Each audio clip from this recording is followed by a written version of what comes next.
So it's good that the Bayo mains are still sticking with it, trying to figure out how can we make her busted in this game. Did we play? No. Okay, that's why I played. Cool. But yeah, but now we have It's Yoshi, right? yeah, I also died at 70 to a Bowser Jr. jab attack. Yeah, he told me about that. I was impressed. Impress is one word. Well, I learned a new thing about Bowser Jr., which now we're going to learn new things about the Pac-Man and Bayonetta matchup. I don't think I've ever seen this matchup in this game. I'm sure it's happened before, at least here at Freaks, because Nano's still... His results have been fluctuating since Smash 4, because Bayo's fluctuated so much since Smash 4. Meanwhile, Tibs been putting in a lot of work. Nice witch time there on the cherry. Yes, I believe the range for when you witch time projectiles has been increased by a good amount, so you catch the your opponent from further away when they throw that projectile, so it makes it a little bit unsafe or less safe to use against Bayo. I haven't seen him throw anything except for cherries. He's thrown like 8 cherries this game. Makes you really wonder if there's some kind of strategy to it. It may just be that Nano's trying his best not to let Tibs breathe. Hadn't had a chance to set up Hydrant until now, but, you know, of course, as I say that, Nano slows down. So I know that you can't Z-drop the items anymore. I if think... you Z-drop them, you can't re-grab. So, Oh, really? Wait, was that a change in 2.0? Yeah, I think it's just a change for Pac-Man in general. But I think that if you can re-grab them if you just throw them. Like, you can re-grab them once or twice. Okay, and that's you only... Can you can also, like, recharge them when you have them in your hand. Yeah, I do know about the recycle, which is pretty cool. Yeah, and that side B goes a lot further now, so he's able to use that as a recovery option. And he finds the key. Yeah, Nano opting to try to destroy that Hydrant, doesn't want to deal with it in neutral here. The Hydrant is like the biggest bait in all of Smash. It's just so painful. It's annoying to deal with. It just sets, it's like this new obstacle in your path, and you want to get to Pac-Man because he's just sitting there charging up fruit, getting whatever setup he wants. Yeah, Tibs opting to play pretty patient here. Yeah, as long as he's got that Galaxian in his hand, he's got a lot of threat on Nanoir, and manages to find another hefty chunk of percent. Yeah, Galaxian is pretty good, and Tibs is very good about converting off of it as well. Oh, I love that option, though, from Nanoir to up smash the Hydrant and cover just about every ledge option except for roll. Which Tibs just happened to do, honestly. Yeah, now one thing I think is going to be hard for Nano is getting it Pac-Man at that nice sweet angle that you want to do, or go at against Pac-Man, which is at like at that corner angle, like right above him. Ooh, yeah, man, that's yeah. He's just having a hard time like getting anything like, or actually just closing out the kill now. God, Tibs is on fire, just catching the rollback with the grab.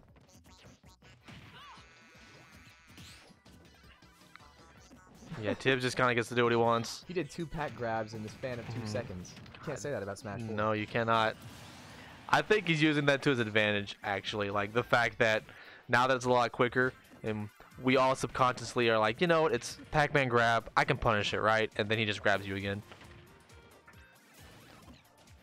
Alright, he found the bell, but not quite able to convert off that just yet. I think he...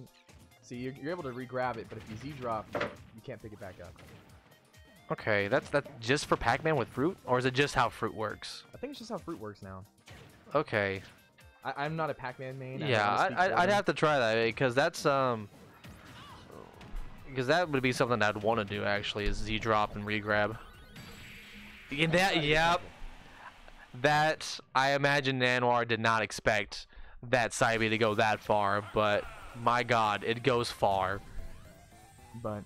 yeah, it's definitely a strong option, but I'm gonna go ahead and swap off now. I gotta go play. Okay. Yeah. Yeah, do that. Don't hold up bracket, please. Cool. All right. Yeah. So hot swap in the middle of a bracket match. No big deal. It's how we roll here at Freaks. Well, not such a hot swap. Had to take a moment to swap out the couch cushion first. But back here, Tibs was going off. Like that first game. That was nuts, man. Yeah, Nanoir is just having a hard time dealing with this projectile wall. And, yeah, he just had full control. And what I was trying to tell Exalt earlier, the angle that you want to come in at with Pac-Man is like right above him. Like it's that perfect like jump arc angle. Yeah. where like he really can't throw any fruit except for the bell, and you get over the hydrant and kind of stop whatever he wants to do. Like otherwise, like his anti-air options, like he can kind of intercept you, I guess with short hop forward air. But if you have something that's strong that can just hit that just right, like then you can kind of get in and start dealing with Pac-Man. But Bayonetta really only having an afterburner kick, which Nanoir was not really opting for, which would probably be fine to do. But that's at least what I've seen against Pac-Man in this game, because I've had to play Tibs a couple of times now, and it's if you try to play that horizontal game with them, it's pretty rough. Yeah. Got to find a way to kind of break that zone he set up for you. Yeah. Get through that wall, get over that wall per se. Yeah, we're actually going to Kalos. So this is a big stage. This could potentially backfire for Nano, I think. I don't really get the counter pick. Like, I guess it could make it possibly easier to recover, but I don't see why Bayonetta would go to a platform. Well, I think maybe he wants just the extra space, which I think giving Pac-Man extra space may be a problem. Yeah, other than that, I see a big flat area that Pac-Man can camp out on. Mm-hmm. Yeah. And, I mean, stage bans in this game are still, I think, in flux. People are trying to figure out what the better stages to take characters are, or characters to are. Because I still, half the time, don't know, like, what I should be taking people to. Just like, oh, I don't want to go here. Mm-hmm. Yeah. Oh, good patience there from Tibs. Waited for the panic option. Yeah, gets the grab. That back throw really strong in this game. Even if this game has been at a much slower pace, Nanoir definitely under a lot of pressure from Tibs, constantly. There we go, yeah. Finding his way in. Ooh, good, yeah. Up B, just kind of get out of that situation there. Ooh, the back air. Okay. We're stuck at ledge. Oh, yeah. Time forward smash. Yep. There we go, yeah. That's the kind of thing that he needs to do. I think he needs to save that witch time for the kills specifically, and only the kills. I called that out a lot last game, and it was not working for him. Yeah, it's kind of hard. You have to... Pac-Man's moves are faster than you expect. Throwing his fruit is pretty quick. So, right now, Tibs just kind of setting up that wall again. Nanoir's going to have to find a way in, though, as he's behind by 50%. Well, that's a free way in if I've ever seen one. Oh, God. Yeah, Nano thought he had enough time there to jump, delaying behind Tibs and up tilt. But that forward smash recovery, a little bit, bit shorter than he expected. Ooh, he parries and gets out of that situation. Oh, good bail ladder, getting some damage. Yeah. Not going to kill off the top as easily in this game, not at these percents. But can still do a ton of damage with it if you optimize it. Yeah, Tibs just trying to call it a run-in. Yeah, still not enough. Callus, I believe, a little bit bigger off the vertical blast zones. I think are a little bit bigger based on where it's at, where the stage is at. Tibs being very patient, often waiting just a few seconds to see if Nanoir will react with a witch time or another move in reaction to thinking that Tibs is going to press a button. Just footstool hydrant. Yeah, and that defensive play of waiting to like react to your opponent is what Tibs really likes to do, and it works for Pac-Man because again he gets to kind of throw out these projectiles, and I'm surprised that didn't hit him actually. But good trade for Nanoir. Finally has a lead in this game. Okay, yeah, I like the setup there. Wanted to threaten with hydrant with using that bell to weaken it a little bit. Right, very good combo coming out from Nanoir. This is a lot of damage, 66%. Yeah, not too bad. Okay, we got Key on deck though. Tibs is starting to probably worry a little bit about how he's going to finish off this stock. Probably going to try to use Key, but only if Nanoir lets him. Oh, okay. I like the idea from Tibs. Did you see how he sent Key flying with using the water? Yeah, it's the more Pac-Man jank. There's just more new things I'm learning that this character can do with that hydrant. Okay, yeah, gets the grab, back throws him off stage. Yeah, Nanoir definitely playing with a little bit more confidence now that he has the lead. It's been helping him out. Nanoir's most comfortable with the patient playstyle usually, so with the lead he can definitely kind of play his way. Yeah, now that back throw is going to definitely take out that stock. The old Wi-Fi special, stand at the ledge, wait to grab and back throw. Oh, reading the witch time yet again.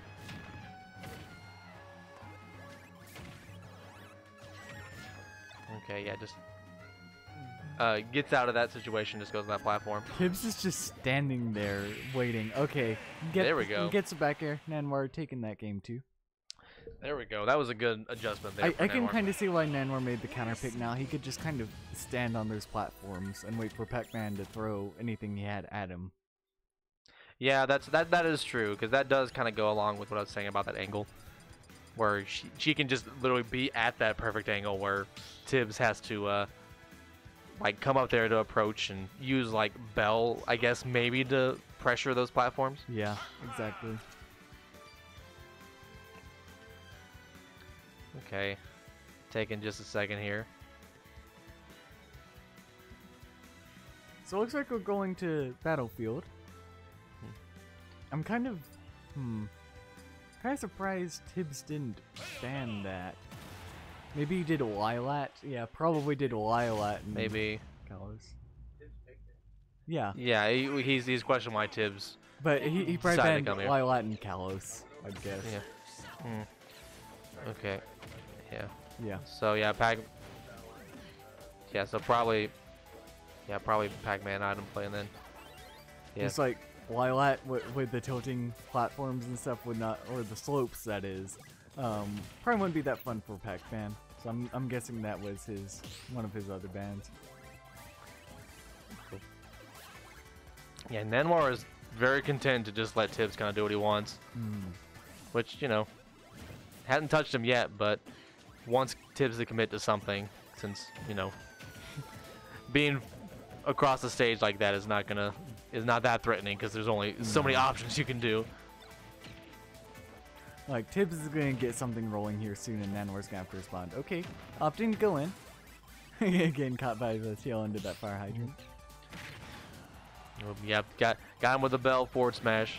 Nanoir seems to be responding, but doesn't always have the right responses. Ooh, yeah, good SDI back there to get out of that combo. Or I may have just been on the wrong side of Bayo. I hadn't quite figured out how I need to worry about Bayo combos yet in this game. Good bell bait. Ooh, yeah, man, that pressure, yeah. Yeah.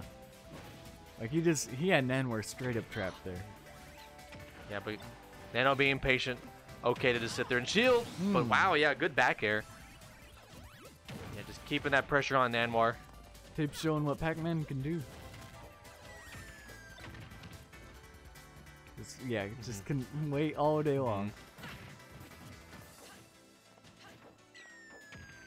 Yeah, oh, good spacing there so the Galaxian would loop back around and hit Nanoir on that platform. Strong back here. Yeah, so not enough to kill. Nanoir can get one more good hit in. That would be the stock.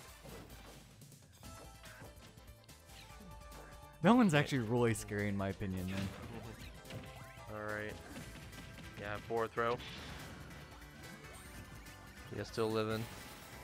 Alright, looks like he's got Galaxian right now. Ooh, just barely clipping Nano.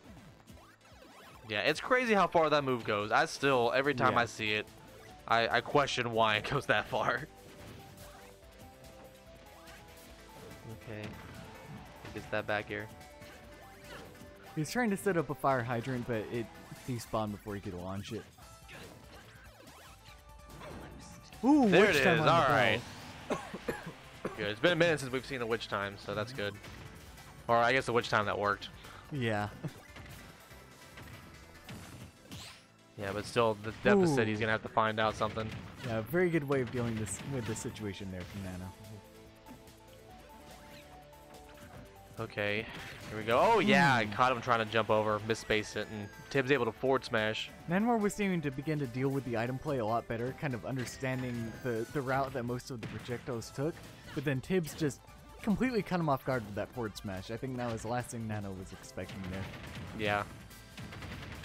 and really like spacing yourself just right out of range of people landing on you, and then forward smashing is pretty strong in this game because everybody's dash is very, very good. And Nano also has been kind of transparent. Usually either he's approaching to attack you, like straight up, or not approaching at all. So it was probably pretty easy for Tibs to get that run back forward smash. Ooh! Oh wow! Okay. Nano catching the strawberry. All right. Yeah, Tibs had such a good lead, and Ooh, just like that, gonna end I didn't that. even think that was gonna kill it. Yeah, that may have been suspect DI because that was pretty quick. So yeah, Tibs taking out Nanoir, moving forward to winner's semis, I believe. Oh wow.